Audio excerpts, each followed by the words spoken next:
All right, cheers, man. Cheers. Oh, man, I'm so glad I waited for this. So before we talk about the main topic, I got to do a shout out to Emu-san, who gave us this tsuji zenbei. He sent it directly to our office. This is really nice. It's tasty. Yeah, I like it. It's like, for me, it feels like just a really clean, Yeah. like, sake. Yeah. Yeah. And this is the sake, the jishu from where he's from in Tochigi. Oh, it's in Tochigi. It's from Tochigi, so it's Okay. pretty nice. I normally don't get sake from Tochigi, Yeah. Tochigi, so this is really nice. Yeah. Thank you very much, M-san. Yeah. And I just got to tell you guys, so if you guys want to send us sake, please don't send it to my office. If it's going to be this kind of like yoreizo no haitatsu dato, it was a little bit complicated to get here. So we have a wish list where you can order sake if you want to do that. But we really appreciate it. Yeah, thank you. It got here 10 days late. So that was the issue. We were supposed to drink it last time. That's fair. Yeah. That's fair. But today, Austin, I have a spoon. Yeah, we do have a spoon. Do you have a spoon? Do you know why? No. Because we're... Because you do know, but yeah. Yeah. Because today, we are going to try a traditional food from the distant land of Lynn, Massachusetts. Oh, I can't wait to hear whatever. Marshmallow fluff. Wow, that's a thing. Yeah. That is a thing. Yeah, let me show it to the camera a little bit. Wow. Have you seen this? That is probably one of the most American things I've ever seen. I know, right? Oh my God. It's marshmallow spread. Something about peanut butter, but made of marshmallows. Dude, that literally, you know what that just reminds me of, like Walmart mobility scooters. Like, yeah, right. in Walmart food mobility. form. So can you explain what you mean by Walmart mobility So, scooters? you know, like America has an obesity problem. Like that's just the thing that we have. Mhm. And originally these scooters were put in front of stores to like help people with disabilities move around. Yeah. But they've kind of evolved to like where just really, really fat people just ride around. I'm gonna go get a tissue. Oh, okay. So yeah, this is I don't even want to know how many. Actually, the calories are not that high. Yeah, wow. It's only 40 calories per serving. It's less than Interesting. but it's all sugar, so that's the thing. it's 6 grams of sugar in a 12 gram serving.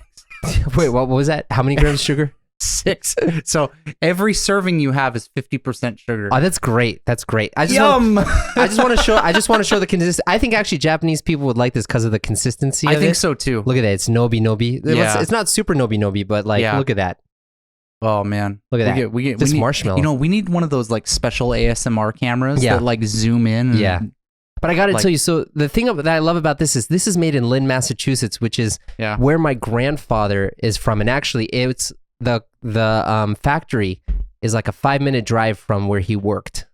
The marshmallow factory. Yeah, I mean, because you've never seen this before, right? No. We definitely do not have that on the West Coast. This is a big New England thing. Although I will tell you, one of Natsumi's Japanese friends, when we went to America, asked us to get fluff for her. Really? Yeah.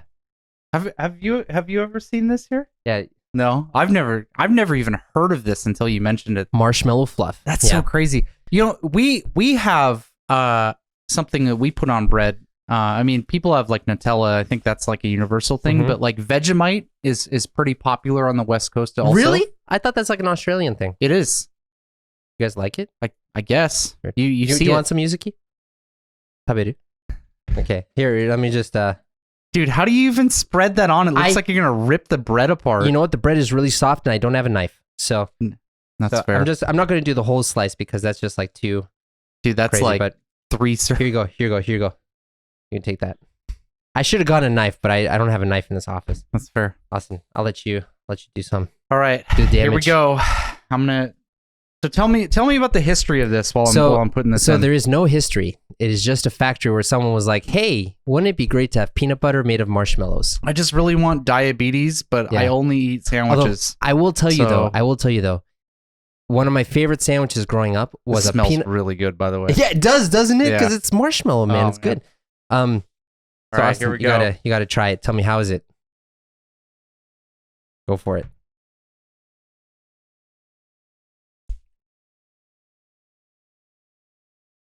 You can be honest. I don't know what I expected here.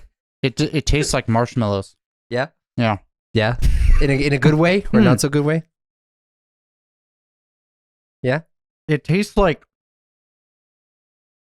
the exact flavor because marshmallows have like two different flavors. They have like the marshmallow, and then they have the flavor that you get after you melt the marshmallow when you're eating s'mores. And this tastes like the melted flavor, which is that makes sense because it's what it is, right? But yeah, this is great. I don't want to make a lot of chewing sounds. Anyway, so today's episode, the reason I'm doing this is because we're going to talk about strange foods in America. We talk about strange foods in Japan, but like, what's a strange food for you? Man, takes a while to chew. Because the bread is so soft. Yeah.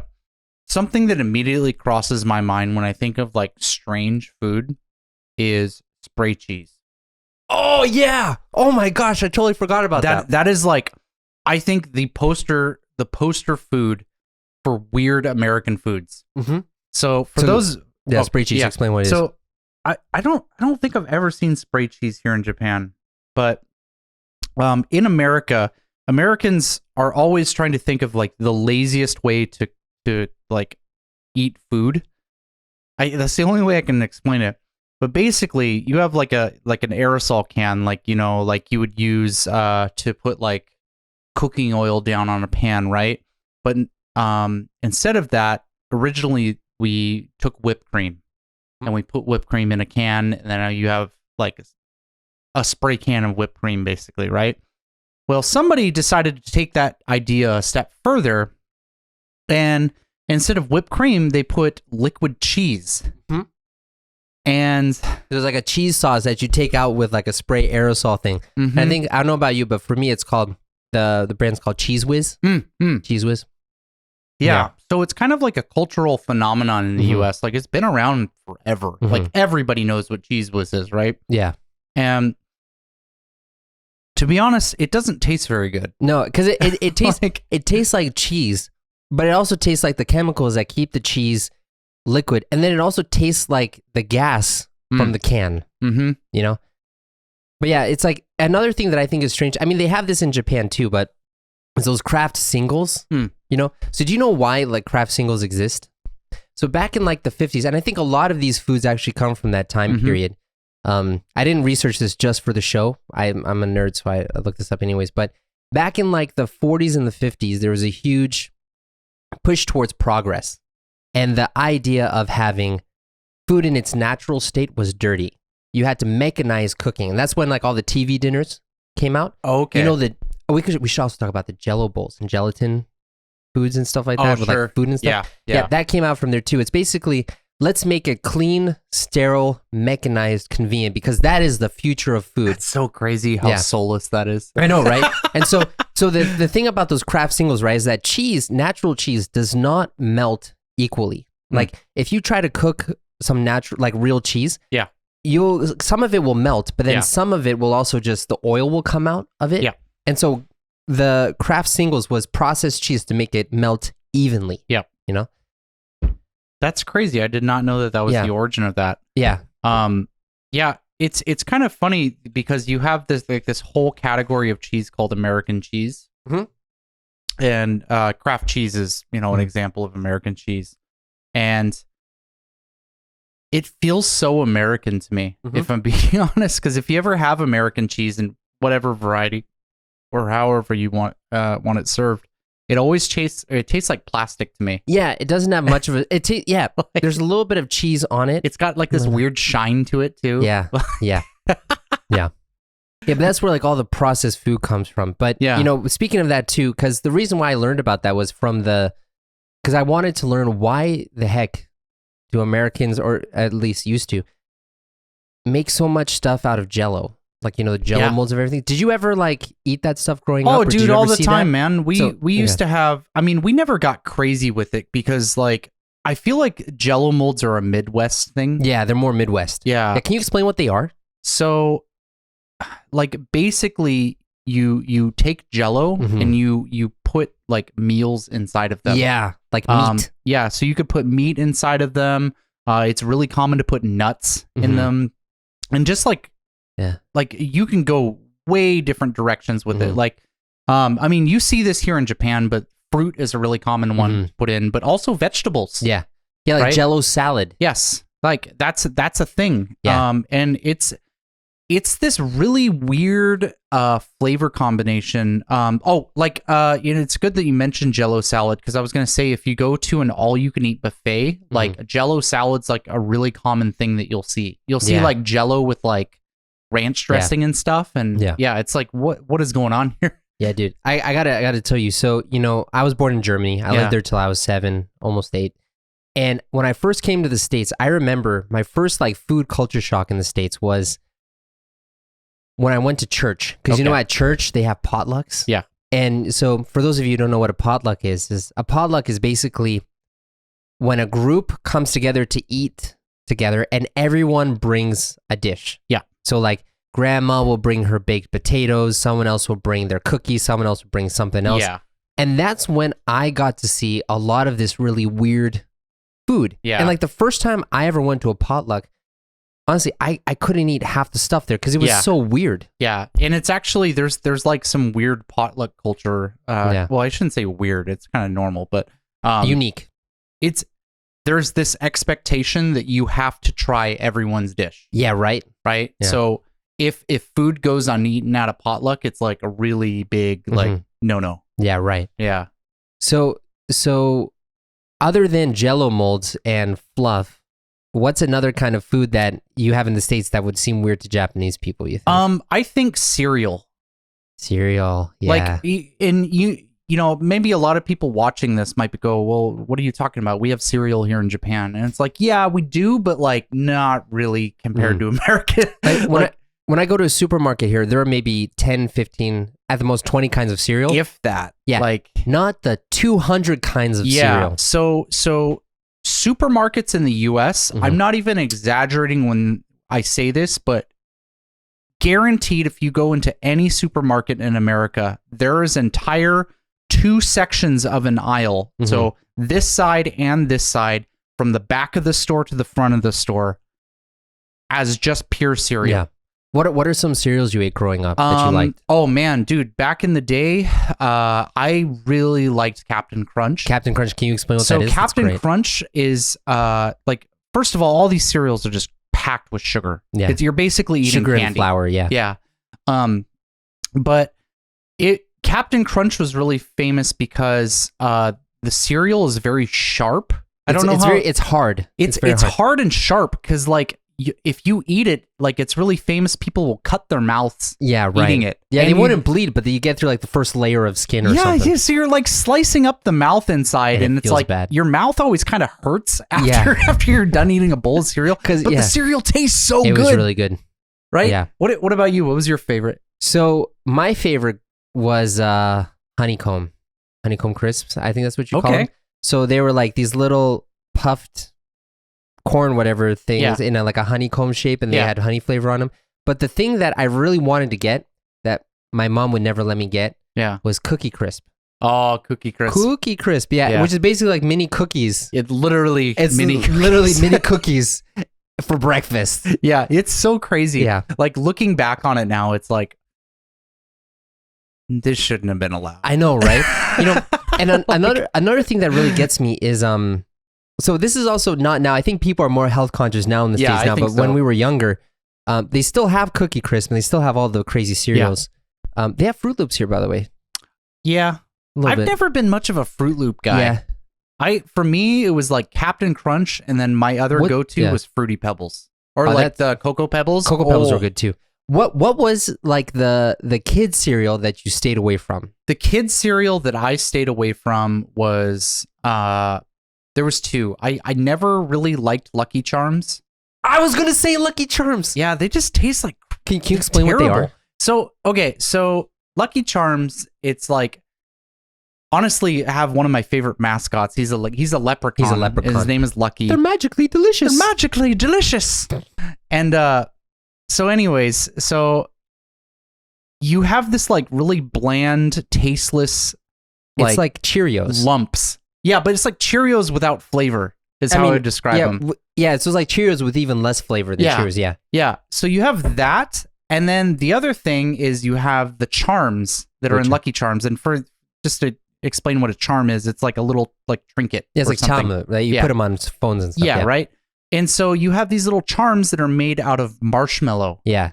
And they're shapes of rainbows or clovers. Yeah, and they've got like rainbows, clovers, stars, like all that stuff, right? But they just taste like marshmallows. Well, no, but this is the thing though, because you have them in milk for so long, they make them super hard, and so they're not soft like a marshmallow. I forgot about that. Now the worst thing about worst thing about them is, first of all, because they're so hard, there's like you don't really get the flavor out of it.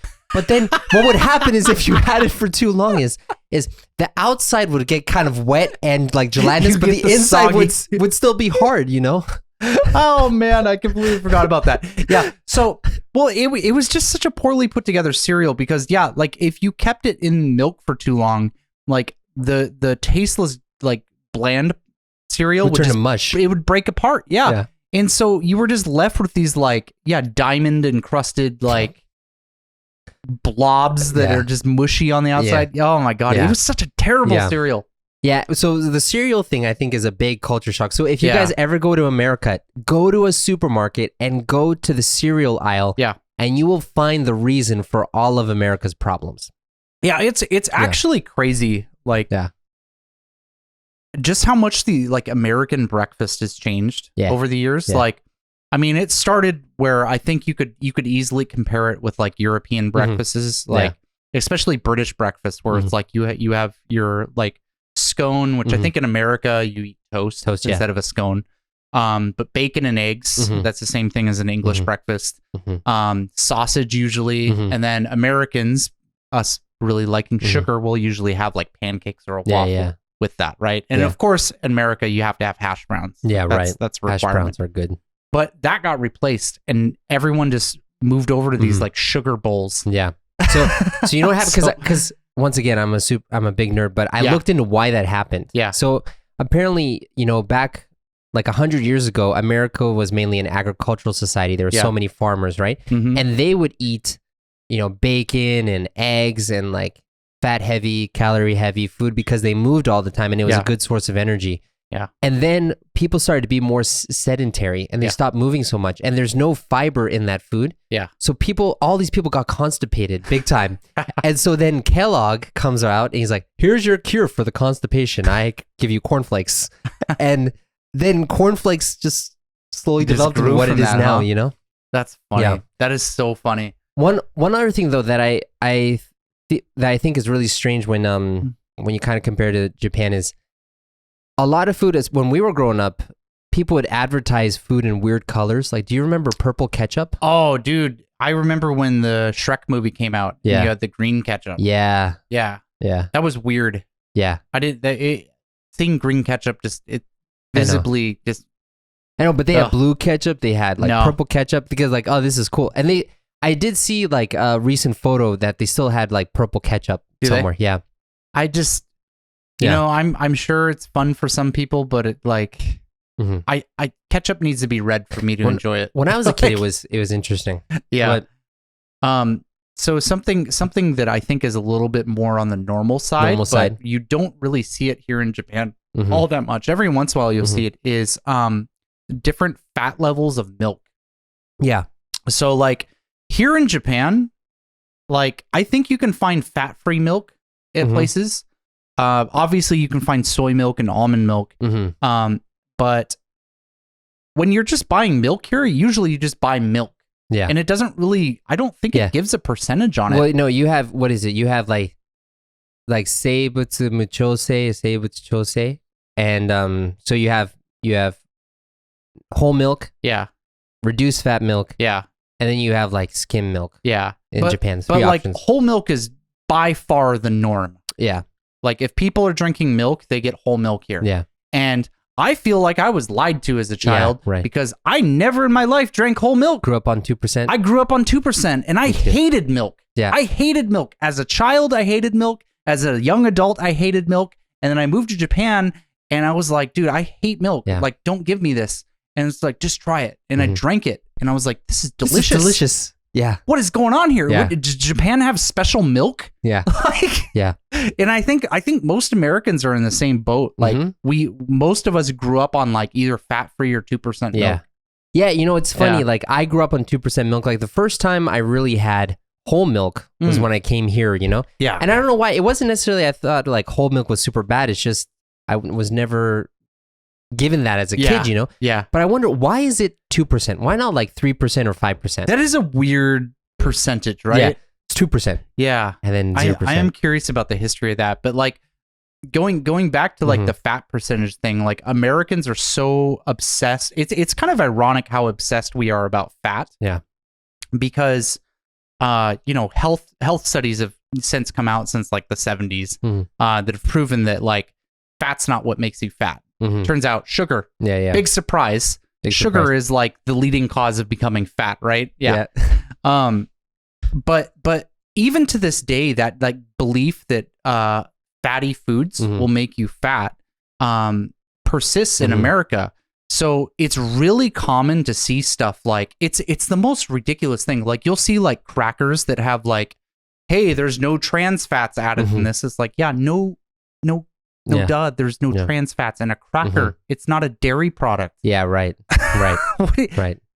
Trans fats don't exist outside of meat and stuff. I know. Like, but you'll see all this like fat-free food everywhere. Yeah. Just everywhere in supermarkets. Yeah. I mean, that was a big thing. I think slowly now it's changing, but there's still very much an emphasis on, it's fat-free, you know, stuff. But what was it? So one thing, what was I thinking? So yeah, speaking about, we're talking about the Ritz crackers or whatever, made me think of the cracker aisle. Oh, the cracker aisle. Yeah. So, okay. I will say, I like snacks in Japan. I think Japan's pretty good at making snacks. Yeah. But America's also pretty good at making snacks. Yeah. Oh man, do you have a favorite snack? Oh man, you go first, man. Okay, goldfish. You like goldfish? Love goldfish. Austin, I get more disappointed of you the more I know you. You don't even know. Like, it's not even just me. Like when I was a kid, so I'm not an only child, but there's a huge difference between like me and my siblings. Like my brother and sisters are like 10 to 12 years older than me, right? And so like growing up as like, you know, I'd be like a young teenager, right? I'd be like 12 or 13 or whatever.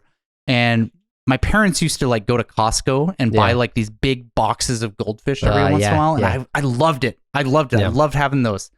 But like specifically, my brother would come around and, you know, he would visit us like, I want to say like once a week or so. And he would just come over and just eat the whole box. Really? It just, and I mean, you've never met my brother, but he's not a big guy. He's very skinny, right? I'm way bigger than my brother is, but like, oh my God, he would always come over and eat my whole box. And I always used to get so upset about it. Man. Yeah. You know, it's funny because my mom when we go to America, my son's grandmother gives him goldfish and he loves goldfish. Oh, I love goldfish, man. I don't know, man. No? You know, there's just something. Okay, maybe this is like an illogical pairing in my mind, but yeah. So when I first moved to the States, I was introduced to Twizzlers. Again, one of my favorite candies. But they taste like rubber. Yeah, well, there's like your opinion sucks. Okay, so anyways, Twizzlers are like these little they're like these licorice things that are supposed to be strawberry flavored. They have like the aroma of like very, very old strawberry flavored candy. It's like sweet street. I can't speak. I'm drinking. Sweet artificial strawberry. Yeah, but it's not even that strong. It's like just like a small taste, right? And so most of it is just the shokan, the texture of like rubber. But anyways, so you had that, and then after that, I was introduced to Swedish fish. Again, one of my favorite candies. Swedish fish are like these red gummy fish that don't really have much of a taste in them either. I love them so much. My mom loves them too. I mean, I like them too, actually. So I eat them now. I like them. But in my mind, in the beginning, they were very similar to Twizzlers. I also like Twizzlers too. This is when I first moved here, right? Yeah. Moved to the States. It's an unpopular opinion, even in the US, to like Twizzlers, though. Oh, really? I will say. Okay. Like most people don't like them. Okay. It's good to know. But then what happened is because of the Swedish fish, I was like, this is so weird. And then goldfish comes by just because they're like a similar shape. Connected to them. I just can't do it, man. That's funny. Yeah. there were so many foods that I could not eat when I first moved to the States, and now it's like I eat them no problem. Yeah. I think something else that I'll point out is I don't know if I would really associate this with America now that I think about it, because I think it actually is English, but mint jelly. Yeah, that's not American. I've never seen mint jelly. But man, I used to eat that a lot. Really? I love mint jelly, man. You put that on pork? Ooh. I've never. What's it like? I've never had it before. Is it just like mint flavored jelly? Yeah. It's nothing. I mean, I could see it being on pork. You know, that might be interesting. But I feel like it wouldn't be popular here in Japan specifically just because mint isn't a popular flavor here. But man, I love mint. Is there? Dude. Yeah. We have to talk about chips flavors now. Okay, yeah, we can get into that. Chips flavors that are very popular in the States that would not be popular in Japan. Oh, I mean, right off the bat, Flamin' Hot Cheetos. You know, actually though, so I did want to talk about Cheetos because I was on Hello Talk the other day, and there was a guy who was in America, and he had a bag of Cheetos, and he said, when I first saw these are normal Cheetos, right? Not Flamin' Hot Cheetos, but he's like, when I first saw these, they were so orange and so fried, I was afraid to eat them.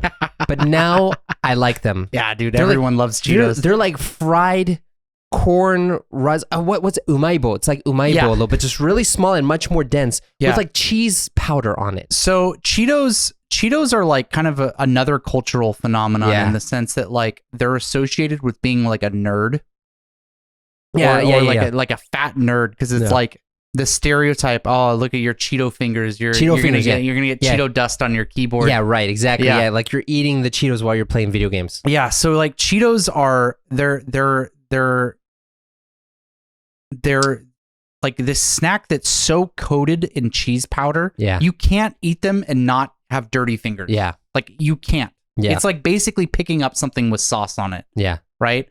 But they have this brand called Flamin' Hot Cheetos. And it's red color. It's red colored. It'll give you stomach aches if you eat the whole bag, if I'm being honest. And they're very, very spicy. Yeah. But I'm just gonna ballpark this. I would guess that like 90% of Americans that know them love them. Well, actually, so Flaming Hot Cheetos saved the Cheetos brand. Yeah. Because Cheetos was dying in popularity. They're way more popular than the regular Cheeto. Yeah. Dude, I mean, so that's another thing. It's like, there's so much of the flavoring on it. I mean, I've never been a huge fan of spicy things, so I've always been like a normal Cheeto guy. I'm just a regular nerd dude, you know. But yeah, all of these things with all of these like different flavorings and stuff. Like another flavor that I just can't get over is Cool Ranch Doritos. Oh man, I love those. Ranch dressing. I love them. Ranch dressing is it's so good. Yuzuki, do you know what ranch dressing is? Ranch dressing, なんかサラダのドレッシングの ranch dressing は Yeah, usually you'll have it with like a Caesar 食べ salad. たことあります? Yeah, okay. Do you like it? Ranch dressing? Yeah. So so she doesn't like ranch dressing so much, but imagine that's a flavor of potato chips in America. めっちゃ美味しいよ。Yeah. It's- ランチドレッシング味のポテチ。Yeah. Yeah, you can't even imagine it, It's right? so good. I'll tell you what it tastes like. It tastes like crap. That's what it tastes like. No, get out of here. God, man, you just have terrible opinions on everything. I'll tell you what it tastes like. It tastes like the nandake. What's the little sticks? Not Jagariko? jagariko, right? It tastes like the salad jagariko. No, it doesn't. Oh, dude, whatever. I like the salad jagariko. Oh, that's what it tastes like to no, me. it doesn't, man. You throw like a little bit of pepper maybe in the jagariko, and that's what it tastes like. Guys, Austin is lying. He's damasareteru. Okay. Damasareteru. Okay. Yeah. So another thing that I thought would be really interesting, and these aren't so popular anymore, but when I went there, I still saw them in the supermarket, was Lunchables. You know, actually, there was a big push to get them removed from. So there used to be this big list of I forget what the exact name is, but it's like government recommended lunches for children. Yeah, and Lunchables have been on that list for like 20 years, right? And recently they've been removed from the list because. So just to give a little bit of backstory on Lunchables, Lunchables are this brand of like, I guess you could just say it's like bento. Yeah, so it was created by the Oscar Mayer sausage or ham company to try to sell more of their ham. Yeah. For children. For children. These boxes are made for children, right? And the original Lunchables was, looking at it, it looks like a pretty healthy meal, it was right? like a cracker. Like you have crackers, you have cheese, you have ham, and then you usually have like a drink. Yeah. Right? And it's like looking at that, especially as a 90s family, it's like, okay, this is a healthy meal for my child, so I'll just give them this. I don't have to make lunch for them now. Yeah. Right? And that was the whole thing that was marketed as like, moms, you don't have to make lunch for your kid anymore. You just buy this and give it to them, and they go off to school and they're good. Right? But recently, turns out, there's a lot of like really toxic metal in Lunchables. Really? So they've been removed from the list now and recommended to not have children eat them. So when I was in middle school, I remember they had like the mega Lunchables or the bigger ones, and they had like pizza Lunchables. Dude, the pizza was, I'll tell you, the pizza was good, but they came out after the pizza. They had a deep dish pizza one. Oh, yeah. Oh, man. You were the cool kid if you brought the deep dish. Because those were expensive too, so you had money if you had them. Yeah. But basically, it was like you have the pizza crust that's already cooked, so it's like a thick kind of bready kind of thing that by the way, by itself tasted horrible. Then you had like a packet of sauce. I'll comment on this later. But you had a packet of sauce that you put the sauce in. Then you had like just shredded cheese.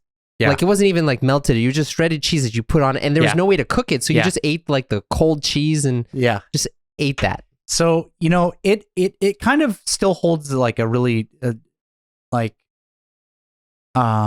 dear place in my heart because so I grew up on Lunchables. Yeah, my parents used to give me Lunchables when I was a kid, and when I went into the military, you get something that's called an MRE. It stands for Meal Ready to Eat. Okay, right, and in the MRE, it's like once again a bunch of processed food, right? Because it's designed for longevity. Yeah, right. And you would get inside the MRE packs, and actually, if you guys want to try this, you can look up and buy MREs online. Oh, you can? They sell them. Yeah. We should do that in an episode. I don't know if you'd like them. I probably wouldn't like them, but we should try. Not very good. I mean, did you like this? Yeah, okay, we could look up a box of MREs. I don't know how much they are, but it'd be fun. Yeah. But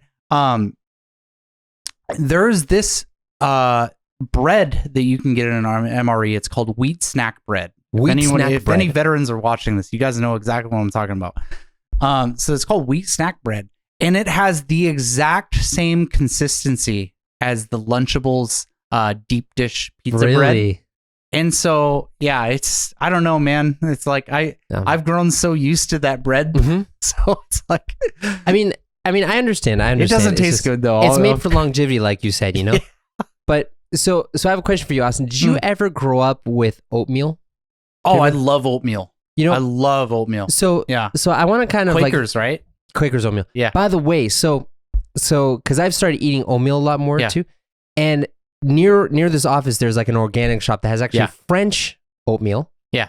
My wife, by accident, bought Canadian oatmeal on the store online, and then at Costco, she found Quaker's oatmeal. But I'll tell you, dude, the French oatmeal tastes the best. Yeah, and the Quaker oatmeal tastes the worst. Yeah, of course, but you got to get Quakers because it's American. No, I get it, dude. No, but so here's the thing. So when they have the weird white bald guy, or he's not bald, he's got like the little wig and the Quaker hat. Yeah. No, but here's the weird thing, right? So when I would have the French oatmeal in the morning, I wouldn't be hungry until lunchtime. But when I would have Quaker's oatmeal, I would get hungry like a couple hours later.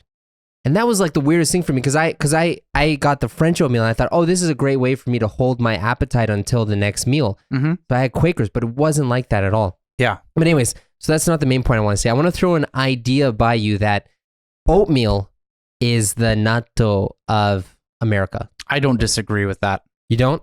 I have never met somebody from Japan that liked oatmeal. Yeah. I've given it, I think I've given it to my wife a couple times, and I think she's eaten it because I gave it to her. Yeah. But there's no way she likes it. Yeah. One thing that kind of like surprised me about it that made me build that connection is because if you, especially with the I think it's the consistency of it. Well, here's the thing though, right? Yeah. So when you get like the regular rolled oats, not like the quick cook oats, whatever. and you put hot water in it, you have to stir it so that it kind of congeals a bit. Of course. But it gets kind of gloopy like natto does when you do that, right? Does. So you have to stir both before you eat it. Yeah. And that's when I was like, oh, this might be the natto of I think it is. Yeah. I think it is. Because I'll be honest, and maybe I'm crazy for making this statement. I don't even need to put anything in the oatmeal. Yeah, me neither. I'm okay with the taste. Yeah. And if you guys ever have oatmeal, it's got a very bland taste to it. But I like that taste. I like it too. I like it. Yeah. Yeah, and it's funny because like, you know, I would say that the taste of natto is stronger. Oh, definitely. Yeah, definitely. But that could also just be because we're not super used to it. Well, that might be true. You know? Because Natsumi also told me, because she had oatmeal, she said, yeah, this tastes really bad. And I'm like, what? And she's like, it just tastes bad. I'm like, no, this doesn't have any taste. Why does it taste bad? She's like, it doesn't taste bad. Good. You know? So maybe there's a taste that she's seeing that I'm not registering because I'm so used to it. You know what also tastes really bad, but I absolutely love, and I think is really popular in America? Kraft mac and cheese. Oh, my sister loves Kraft mac and cheese. I love, so Kraft mac and cheese is, again, a lot of these foods are like really targeted at children. But Kraft mac and cheese is macaroni and cheese, but it's, again, with America's like obsession with instant food, right? It's like this really easy to make thing. And that's the whole thing. It's like, it's targeted at children. It's like, hey, look, children, like you can cook your own meals, right? And how do you make Kraft mac and cheese? So you get these little macaroni pieces inside. You dump it comes those. in a blue box. Yeah, it comes in a blue box. Often you can get little like character shapes in them, which I'm going to be honest, the character shapes taste best. Yeah, they do. Because it's like the way the shapes are made, but they hold the cheese better. Yeah, it makes it taste better. Yeah. But yeah, so you cook these, right?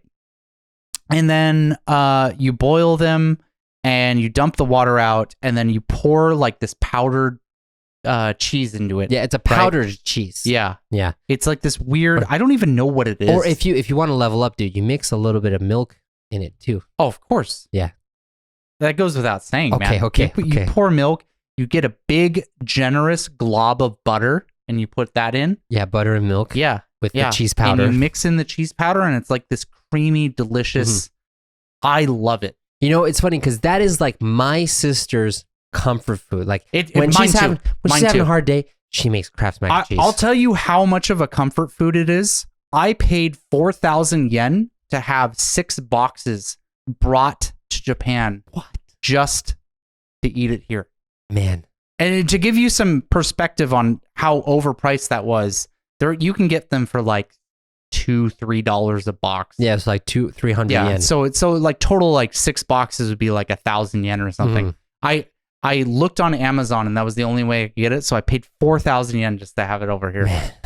I only did that once, but like that's how much I wanted to. Yeah, but mac and cheese is a huge comfort food in the States for sure. Yeah, you know, and not just Kraft mac and cheese. I think mac and cheese in general is like Americans love cheese. Yeah, we put cheese on everything. Yeah, but I think a big part of that is the Kraft's mac and cheese because that's what you make at home. Yeah, you know, like it's funny because like when I go back to visit for the holidays, my sister, there's always a time when she makes mac and cheese just because it makes her feel good, you know? And I never jumped on that bandwagon. I can understand why people like that, but it just, I'm trying to think about what was like a comfort food for me that was weird. Nachos. Nachos? I made nachos. You know what's weird? Like, I like nachos, but I never really got into them. Yeah. Like, you always see, like, in American media, like on TV shows and movies, it's like the traditional stoner foods, like, oh, bro, let's make nachos. Yeah. Like that kind of thing. Yeah. And, nah, they're kind of mid. I mean, it depends on how you make them, though. Yeah. I think. But yeah. That being said, I've never had nachos in Japan that I've actually enjoyed. Okay, so while we're on this topic, I'm about to spill a little bit of West Coast lore. Okay. Teach me, sensei. Horchata. Does that name have any connection to you? A drink? Yeah. I love horchata. Really? Yeah. Well, I mean, I had it in Seattle. Okay, I was gonna say, so horchata, it's this drink that comes from Mexico, and the only way, I don't even really know what it is except like cinnamon milk. Yeah, so it's like milk with cinnamon and a little bit of cayenne pepper in it. Yeah, right? So it's a milk or it's a drink that's like really, really popular in Mexico. And the West Coast is like really heavily influenced by Mexico because if you go into like US history, the West Coast used to be part of Mexico, right? So there's a lot of Mexican influence there. And something that you will often see in California, and not so much in Oregon, oddly. Like Oregon's just Oregon is really like subliminally racist and super white. Yeah. So it's really weird, right? Yeah. But then like once you get back into Washington and especially Seattle, you'll see horchata everywhere, right? And I love horchata. It's like this it's I don't know, it's you have to like cinnamon to really enjoy it, but man, it's so good. You know, it's funny that you say that. So this is kind of getting away from the topics, but you know, I met my first like Mexican person in Seattle. Yeah. Because it's you know, the term Mexican is a pejorative that people use for anyone from like Latin America who comes to America. These Mexicans, but they might be from different countries, you know. In the Northeast, particularly in Massachusetts, because our welfare state is so strong, there's a lot of like Latino and immigrants there. Yeah. But they're mostly from Puerto Rico. Yeah, I was going to say. And from Guatemala. Yeah. You know? And so I grew up with my image of like Latin American people is like that. And so I would have Latin American food from there, you know? Yeah. And it's very different, right? And yeah, so the first time I had horchata was in Seattle because, and I was like, oh, this is the first time I'm seeing a Mexican who's actually from Mexico. You know? It was really weird for me because I mean, of course, you know, in Europe, depending on the country, the culture is very different. In Asia, depending on the country, the culture is different. And it's the same thing in Latin America, depending on the country, the culture is very different. The people look very different too. Yeah. Like I think in Puerto Rico, especially, there were a lot of like African slaves. So a lot of people are more darker complexion there. I didn't know that. Yeah. I know nothing about Puerto Rico. Well, yeah. Literal nothing. Because they all go to Massachusetts. They don't go to Seattle. That's why. But yeah, so horchata is really good. Also, Mexican hot chocolate is just hot chocolate with some cayenne pepper in it. Yeah, honestly, cayenne pepper just needs to be thrown into everything. Yeah, I love cayenne pepper. Can we talk a little bit about Americans' obsession with Sriracha sauce? Oh, okay. So, first of all, I will say it's popular here too. Oh, really? Sriracha sauce is popular here? You can find it. You can find it at every Caldi. Every Caldi sells it. But they actually have Sriracha vending machines here. Where? There's a couple in Akihabara. There's a couple like, you know, in like the novelty vending machine places, but like they have them here in Tokyo. So, by the way, for those who don't know, Sriracha sauce is a hot sauce that's kind of sweet from Vietnam, I think. Yeah, it comes from Vietnam. However, the person who kind of like coined Sriracha sauce moved to California and opened up a factory in Mexico. Oh, okay. Or I think it was in, I can't remember if it was Mexico or California, but it's in Sriracha, California. There's a Sriracha, California? There is a Sriracha, California.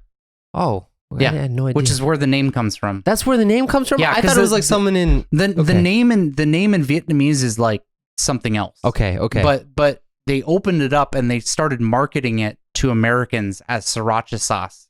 Coming from Sriracha, California. And I remember what it was. So they opened up the factory in California, but the factory shut down, which it was like this everyone freaked out about the factory closing and they bought up a whole bunch of it, but they opened up a new factory in Mexico. Okay. I think that's what it was. Okay. But basically it's like chili sauce. It's chili sauce, but it's kind of sweet. It's not that spicy. Yeah. It's definitely spicy, but like as far as like hot sauces go, it's not very spicy and it's really sweet. Yeah. But it's so good. Americans love it. I know.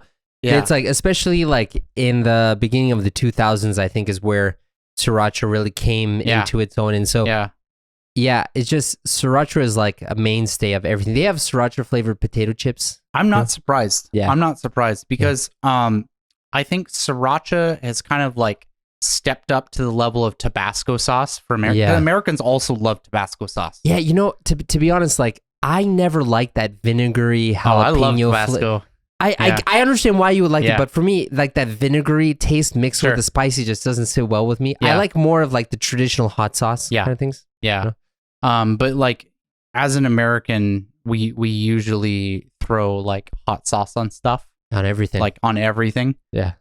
We just generally as a group of people like spicy stuff. So yeah, my sister bought like a bottle of Sriracha sauce in our house, and it's like she puts on everything, you know. Yeah, I think that's like that feels uniquely American to me because like even if you go to Europe, like Europe's not really into like dousing stuff in sauce. Yeah, like or like, hot sauce. Yeah, like when I think of sauces in Japan or not in Japan, in Europe, like I think of like French cuisine, but they'll have like the sauce to the side where you can kind of just like dip it. Yeah.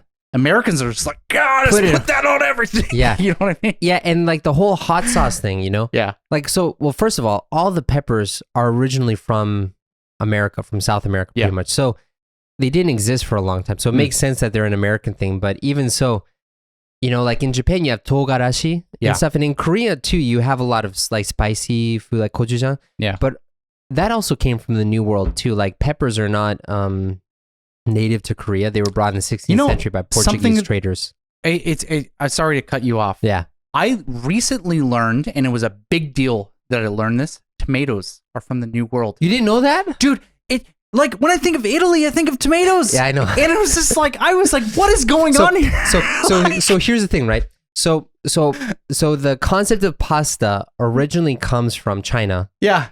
And tomatoes come from the New World. Yep. So what the hell were Italians eating before like 1600? I have no idea. It actually upsets me. I know. It's like the entire Italian identity is a lie to me now. Well, so when you think about it too, like even in like Japanese food, so pretty much all yams, imo, come from the New World. Yep. Tomatoes, potatoes, pumpkins, kabocha comes from the New World too. Yep. Chocolate, comes from the New World. Yep. Mayonnaise.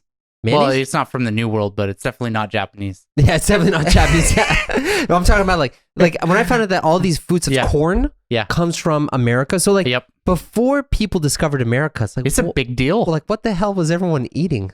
You know?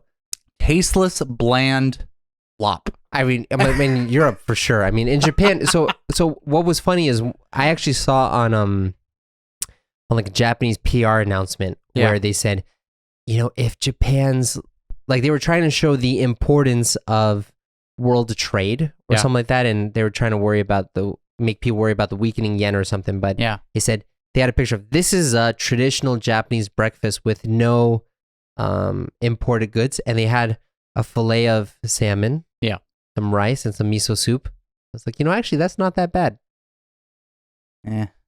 Okay, well, you're a barbarian, man. I don't like seafood. I'm down for the rice and the miso, but you lost me on the salmon. Never mind, man.